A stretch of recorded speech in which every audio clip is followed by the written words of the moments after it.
तो आइए दोस्तों, आज जल्द हम स्टार्ट करेंगे क्लास सीजी सेट एग्जाम 2026 को लेकर के। ये हमारा पेपर फर्स्ट है, जिसके अंतर्गत इकाई 3 में हम बोध बोध में गद्यांश हम करेंगे। आज जो है महत्वपूर्ण लंबा गद्यांश देखेंगे और ये टेस्ट सीरीज 12वां होगा।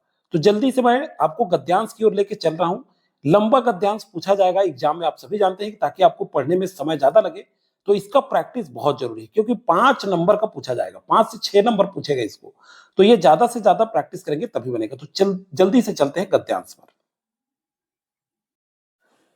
हेलो फ्रेंड्स, एक बार फिर से स्वागत है आप सभी का जे सृजन अकेडमी पर। तो आइए, सीजी सेट एग्जाम 2026 को लेकर के ये हमारा 12वें नंबर का टेस्ट सीरीज होगा।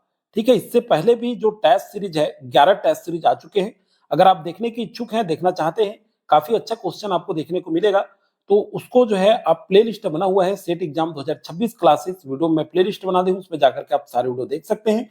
तो आइए, हमारा 12वें नंबर का टेस्ट सीरीज होगा, जिसके अंतर्गत इकाई 3 से, ठीक है, इकाई 3 से जो बोध है वो हम कंप्लीट करेंगे। बोध के अंतर्गत अपठित गद्यांश जो है, ये आपके जनरल पेपर फर्स्ट की बात कर रहे हैं हम।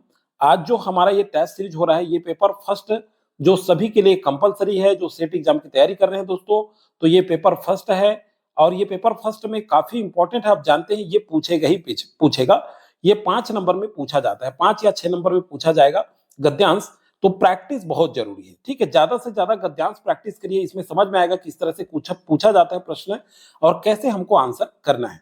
तो चलिए, मैं कंप्लीट जो है सिलेबस वाइज आप सभी को वीडियो प्रोवाइड करा रहा हूं। पूरा यूनिट वाइज हमारा बन रहा है टेस्ट सीरीज। अगर आप नहीं देखे हैं तो प्लेलिस्ट में फिर से मैं बोलूंगा, जाकर के देखिए, सारे वीडियो आपको मिल जाएंगे। आइए, ये अपठित जो गद्यांश है, इसको हम पढ़ेंगे। बोध बोध के अंतर्गत गद्यांश और ये क्वेश्चन पूछा जाता है। तो आइए ध्यान से पढ़िएगा।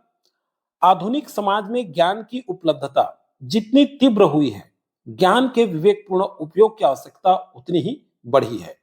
देखिए, सूचना और ज्ञान को प्रायः समानार्थी मान लेने की प्रवृत्ति ने इस अंतर को धुंधला कर दिया है। सूचना किसी तथ्य, घटना या विचार की उपलब्धता सुनिश्चित कर सकती है, किंतु केवल उपलब्धता अपने हाथ में बोध उत्पन्न नहीं करती। बोध के लिए सूचना का संदर्भीकरण, उसकी विश्वसनीयता की जांच, विभिन्न तथ्यों के बीच संबंधों की पहचान तथा उनके निहितार्थों का विवेचन आवश्यक है। इसलिए अत्यधिक सूचना युक्त व्यक्ति भी आवश्यक नहीं कि अधिक बोधवान हो। अब चलिए, सेकेंड पैराग्राफ में क्या कहा गया है। शिक्षा का उद्देश्य यदि केवल सूचनाओं का संचय रह जाए तो वह स्मृति को तो विस्तृत कर सकती है, परंतु विवेक को अनिवार्यतः विकसित नहीं करती। वास्तविक शिक्षा व्यक्ति को प्रश्न करने, स्थापित धारणाओं की समीक्षा करने और किसी निष्कर्ष पर पहुंचने से पहले उसके आधारों की जांच करने की क्षमता प्रदान करती है। इस दृष्टि से बोध एक निष्क्रिय ग्रहणशीलता नहीं, बल्कि सक्रिय बौद्धिक प्रक्रिया है। पाठक जब किसी गद्यांश को पढ़ता है, तब वह केवल लेखक के कथनों को ग्रहण नहीं करता, वह अपने पूर्व ज्ञान, अनुभव और तार्किक क्षमताओं के आधार पर अर्थ का पुनर्निर्माण भी करता है। अब चलिए, थर्ड पैराग्राफ देखिए। आपके एग्जाम में पैराग्राफ जो होगा काफी लंबा दिया जाता है, ताकि आपको पढ़ने में ही कम से कम 3 से 4 मिनट लग जाए। तो अभी से आप प्रैक्टिस करे रहेंगे तभी ये बनेगा। इसीलिए हम आज नया टाइप का प्रैक्टिस कर रहे हैं। बीच बीच में पूरा 10 यूनिट है और 10 यूनिट का कंप्लीट मैं कोर्स कराऊंगा, लाइव क्लास भी लाऊंगा, मॉडल पेपर भी होगा एग्जाम से पहले। तो चलिए, थर्ड पैराग्राफ देखते हैं। इसी कारण अपठित गद्यांश का प्रश्न परीक्षण केवल यह नहीं देखता कि पाठक ने क्या पढ़ा, बल्कि यह भी देखता है कि उसने कितना समझा, किन बातों को प्रत्यक्ष और अप्रत्यक्ष रूप से पहचाना, तर्कों के बीच संबंधों को किस प्रकार समझा और लेखक की दृष्टि से सहमत या असहमत होने के बजाय उसके विचारों की संरचना को कितनी निष्पक्षता से ग्रहण किया है। एक सक्षम पाठक शब्दों के पीछे छिपे संकेतों को पहचानता है, लेकिन अपनी कल्पना से ऐसे अर्थ नहीं जोड़ता जिनका पाठ में पर्याप्त आधार न हो। अतः बोध का उच्चतम स्तर वही है जहां पाठक पाठ के प्रश्न, पाठ के प्रत्यक्ष कथन, उसके निहितार्थ और तार्किक ढांचे, तीनों के बीच संतुलन स्थापित कर सके। ठीक है, तो ये पैराग्राफ हमने पढ़ लिया। अब हम आंसर करेंगे, ठीक है, ये क्वेश्चन करेंगे, 12 क्वेश्चन अभ्यास करेंगे। इसी तरह से आपको जो एग्जाम होगा उसमें गद्यांश मिलेगा और आपको अच्छे से पढ़ करके आंसर देना है।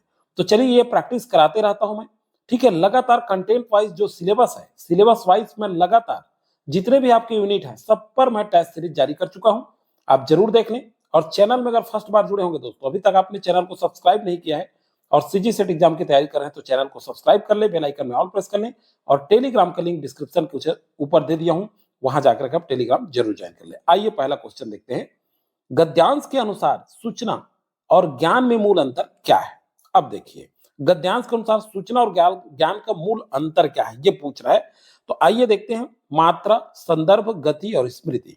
तो ये जो आंसर लेना है आपको, ध्यान से देखिएगा, ये आंसर गद्यांश के हिसाब से लेना है, अपने हिसाब से नहीं लेना है। जो गद्यांश हमने पढ़ा है उसके हिसाब से क्या है, संदर्भ है। आपको एग्जाम में अपने हिसाब से आंसर नहीं लेना है।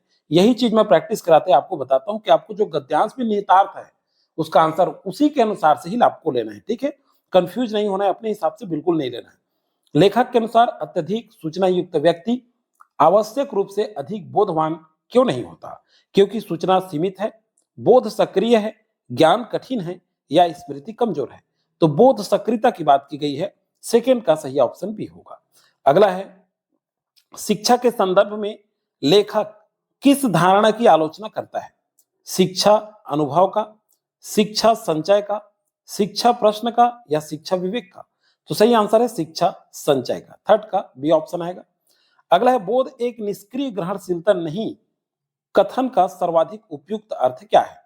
तो देखिए, पाठ की अस्वीकारना, पाठ को या अर्थ बनाना या तथ्य भूलना या लेखक मानना। ठीक है, तो सही आंसर क्या होगा, अर्थ बनाना। ठीक है, फोर का बी। अगला देखिए, गद्यांश के अनुसार पाठक अर्थ का पुनर्निर्माण मुख्यतः किस आधार पर करता है? कल्पना के आधार पर करता है, पूर्व ज्ञान के या अनुमान या फिर भावना के आधार पर? तो देखिए, गद्यांश में क्या निहित है, जो पाठक है अर्थ का पुनर्निर्माण पूर्व ज्ञान के आधार पर करता है। किसके आधार पर करता है? पूर्व ज्ञान के आधार पर। ठीक है, तो 5 का बी सही आंसर होगा। आइए अगला क्वेश्चन देखते हैं। अपठित गद्यांश का उच्च स्तरीय परीक्षण मुख्यतः किस क्षमता को मापता है? ठीक है, 6 नंबर, स्मरण को, पठन को, बोध को या लेखन को? स्पष्ट है कि उच्च स्तरीय परीक्षण जो है अपठित गद्यांश का, ये बोध क्षमता को मापता है। स्पष्ट कहा गया है, ये जब हम पढ़ रहे हैं तो स्पष्ट देखे हैं। 6 का सी ऑप्शन राइट होगा। अगला है, पाठ की संरचना को निष्पक्षता से ग्रहण करना किसका संकेत है? सहमति का है, तटस्थता का है, आलोचना का है या कल्पना का है? तो क्या निहित है? निष्पक्षता से ग्रहण करना पाठ की संरचना को, यह किसका संकेत है? तटस्थता का। गद्यांश में क्या बात कही गई है? तो तटस्थता की बात कही गई है। ठीक है, तो 7 का बी ऑप्शन राइट होगा। चलिए 8 नंबर क्वेश्चन देखते हैं। लेखक के अनुसार पाठक को किन अर्थों के बीच संतुलन रखना चाहिए? 8 नंबर, तथ्य कल्पना, शब्द भाव, कथन निहितार्थ और ज्ञान स्मृति। तो 8 का सही आंसर क्या होगा? लेखक के अनुसार पाठक को किन अर्थों के बीच संतुलन रखना चाहिए? तो जो गद्यांश है उसमें क्या बात कही गई है? कथन निहितार्थ की बात की गई है। ठीक है, तो 8 का सी ऑप्शन सही होगा। 9 नंबर, गद्यांश में शब्दों के पीछे संकेत, शब्दों के पीछे छिपे संकेत किससे संबंधित है? तो किससे है? प्रत्यक्षार्थ से, निहितार्थ से, अलंकार से या व्याकरण से? तो सही आंसर हो जाएगा, गद्यांश में क्या निहित है? निहितार्थ। ठीक है, तो 9 का बी ऑप्शन यहाँ पे राइट होगा। 10 नंबर क्वेश्चन देखिए। निम्न में से कौन सा निष्कर्ष गद्यांश से सर्वाधिक तार्किक रूप से निकाला जा सकता है? तो कौन सा निष्कर्ष निकाला जा सकता है? जब हमने इतना सारा गद्यांश पढ़ा है उसके हिसाब से चलिए देखिए आप लोग भी। सूचना अनावश्यक है, ज्ञान सदैव सत्य है, बोध विवेक मांगता है या शिक्षा स्मृति विरोधी है? देखिए काफी अच्छा क्वेश्चन मैं इसमें बनाया हूं इस लेवल में। इसी तरह से क्वेश्चन आपको देखने को मिलेगा। ये ज्यादा से ज्यादा इस तरह से गद्यांश प्रैक्टिस करेंगे तो आपको आदत बनेगा। ठीक है, आप पहचानना सीखेंगे कि आंसर क्या है और उसके हिसाब से आपको ज्यादा से ज्यादा प्रैक्टिस करेंगे तो एग्जाम सेंटर में काफी आपको हेल्प मिलेगा। तो यहाँ बोध विवेक मांगता है, ये निहित है निष्कर्ष के रूप में गद्यांश में। ठीक है, तो यहाँ पे तार्किक रूप से क्या निष्कर्ष निकाला जा सकता है? तो बोध विवेक मांगता है। 10 का सी। 11 नंबर क्वेश्चन, अब 2 क्वेश्चन और बच चुके हैं। लेखक की दृष्टि में उच्च स्तरीय पाठक की प्रमुख विशेषता क्या है? तीव्र पठन, अधिक स्मृति, संतुलित व्याख्या या पूर्ण सहमति? तो देखिए, लेखक की दृष्टि से उच्च स्तरीय जो पाठक की विशेषता है वो किसकी बात कही गई? संतुलित व्याख्या की बात की गई है। तो यहाँ सी ऑप्शन राइट होगा। तो चलिए दोस्तों, एक क्वेश्चन और बच चुका है। अभी तक आपने लाइक नहीं किया तो जल्दी से लाइक करके हमें प्रमोट जरूर किया करें दोस्तों। मैं डेली आप सभी के लिए निःशुल्क जो है क्लास आयोजित करा रहा हूं। डेली आपको वीडियो प्रोवाइड होता है टेस्ट सीरीज के रूप में। आप 7 से 7:30 बजे के बीच जरूर देखा करें सुबह। और जल्द ही लाइव क्लास के लिए भी तैयारी किया जा रहा है। क्लास अब जल्द ही लाइव क्लास भी आयोजित होगा। तो चलिए अगला है, गद्यांश का केंद्रीय प्रतिपाद्य क्या है? 12 नंबर क्वेश्चन। सूचना का विस्तार, शिक्षा का इतिहास, बोध की प्रकृति या पठन की गति। तो गद्यांश का केंद्रीय प्रतिपाद्य क्या है? तो देखिए, जब हम गद्यांश पढ़े हैं तो हमें पता चला है कि बोध की प्रकृति। ठीक है, सी ऑप्शन यहाँ राइट हो जाएगा। ठीक है, तो इस तरह से 12 क्वेश्चन हमने किया है गद्यांश का। और बोध से संबंधित अभी और बहुत सारे हमको प्रैक्टिस करने होंगे। और यूनिट वाइज आपके 10 यूनिट्स हैं पेपर 1 में। और ये आज हम जो किए हैं पेपर 1 का है, इकाई 3 के अंतर्गत किए हैं। तो इसी तरह से पेपर 1 का सारे यूनिट में कंप्लीट कराऊंगा, रिवीजन भी करेंगे। ठीक है, बहुत ज्यादा टेस्ट सीरीज भी आने वाला है और लाइव क्लास भी होने वाला है। तो चलिए दोस्तों, आज की वीडियो में फिलहाल इतना ही। ज्यादा से ज्यादा लोगों को आप जरूर शेयर किया करिए ताकि ज्यादा लोग जुड़े तो जल्द हम लाइव क्लास आयोजित कर पाए। तो चलिए दोस्तों, सीजी सेट एग्जाम में सम्मिलित होने वाले आप सभी अभ्यर्थियों को जो हमसे देख रहे हैं, लगातार टेस्ट सीरीज में शामिल हो रहे हैं, हमारी ओर से बहुत बहुत शुभकामनाएं और जरूर आप अच्छा करेंगे। आप सभी को बहुत बहुत शुभकामनाओं के साथ आज इस वीडियो से लेते हैं विदा। जल्द मिलेंगे नेक्स्ट टेस्ट सीरीज के साथ नेक्स्ट वीडियो में।